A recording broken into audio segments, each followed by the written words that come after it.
All right, let's look at number 2. You should find the greatest common factor to be 2. That's the largest number divisible by all of them. That means we have x squared plus 4x by 32. We just cut all of those numbers in half. Now this 2, make sure you carry down the greatest common factor. You need that as part of your answer. It is one of the factors still. Okay, set up your brackets. You know that you've got your x times your x. That's what created the x squared. 2 numbers that multiply to negative 32 and add to 4. So again, if this is a minus sign, one's positive, one's negative, so think subtract.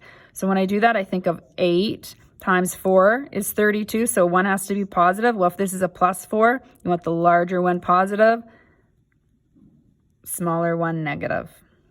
Again, feel free to check by saying inside is x, positive 8x, this is negative 4x, that adds to 4x.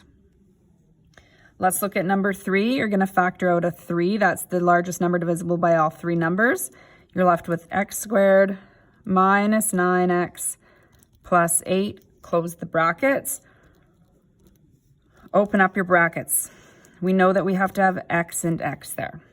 Now let's talk about the signs on this one.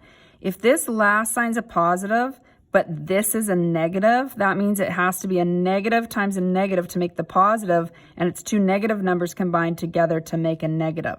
So if this is a plus sign, you actually know that for sure these both have to be negative. You can even put the signs in right away. So whenever this last sign's a positive, you know the signs are the same. If it's negative here, then it's negative. If this was a positive, this would be positive.